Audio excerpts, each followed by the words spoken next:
Hello all and welcome back to another wonderful video. Today I have with me some news. Well, not really news, but rather some information. Some information concerning and regarding My Little Pony Generation 5. Today I really just want to go over some information and things like that I really think you should know before you go into Generation 5. So here's some things that you should know before you start Generation 5.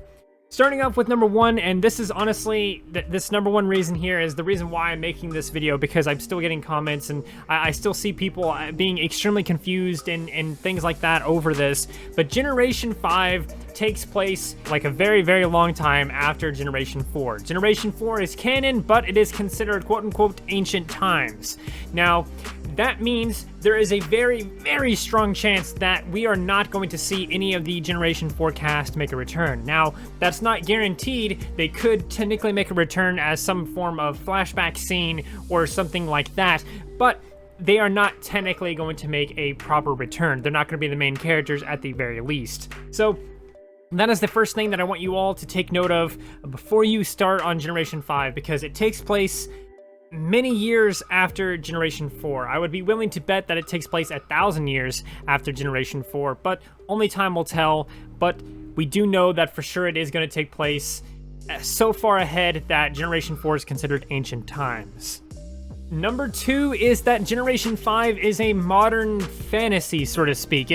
Everything that we've seen so far, everything from the pictures to the GIFs to the animation and little teasers and stuff like that we've seen so far have all came to the same conclusion. They've all shown us the exact same thing, and that is that it takes place in modern times, or at least some form of modern times. There are very, very modern things here in the stuff that we've seen. There is smartphones, there is very modern looking architecture, all kinds of stuff that really show that, hey, this is taking place in basically modern times. Now, will that be a bad thing? Only time will tell, but I do think that is interesting nonetheless.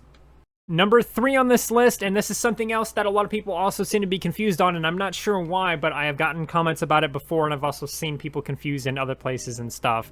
But Generation 5 is going to be completely 100% CGI. It's going to be computer-generated images, is what that means. But it's going to be computer-generated, and I think it actually looks good from what we've seen so far, but what we've seen so far is, you know, movie clips and stuff like that. Will the series be able to hold up to the same standards of animation as the movie? Only time will tell. But the movie that's coming later this year is 100% in CGI, and 100% the follow-up series that's airing on Netflix next year will also be 100% CGI. So 100% of Generation 5 is going to be CGI all the way through the series, all the way through the movie. It's going to be 100% CGI.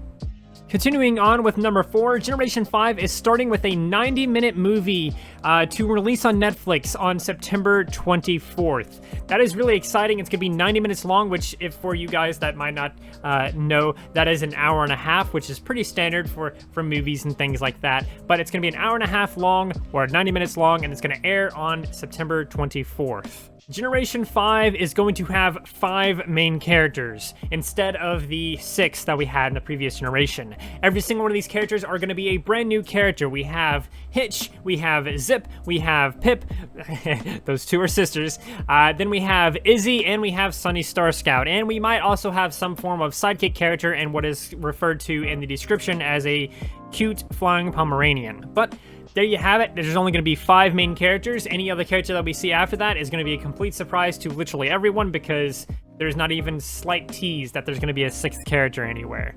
So take up that information what you will, and let's move on to the next thing on this list. This next thing on the list is actually the last thing on the list. The movie is called My Little Pony: A New Generation. And once again, it's going to be 100% computer generated. It's going to air on Netflix, and the follow-up series will also potentially have the same name, but I'm willing to bet that the follow-up series that comes later will probably be something else. But the follow-up series, a little bonus one here for you, the follow-up series is also going to air on Netflix, and it's going to start with a 44-minute special, which to me indicates that the episodes are most likely going to be 22 minutes each. So there you have it. Those are some things that you really should know about My Little Pony Generation 5 before it comes out, because honestly guys, it is only a matter of time before we see a trailer, and if we see a trailer soon, I will sure as heck make a video about it, breaking it down, talking about my thoughts and opinions and things like that on Generation 5. And honestly, I would love to hear what you guys think about Generation 5, your thoughts, your opinions, everything like that. Leave them in the comments below, and let's get a discussion going. Let's see who is hyped for all of these things, and let's see who is upset about all these things. So take of that what you will, and we're gonna end things off there. I do hope that you enjoyed. If you did, please do consider liking, subscribing, sharing, and doing all of those wonderful things like that, because when you do those wonderful things like that, not only do you get access to wonderful content such as this, but you also get to become wonderful yourself, and I think we all want that. So do those wonderful things, and until next time, stay wonderful.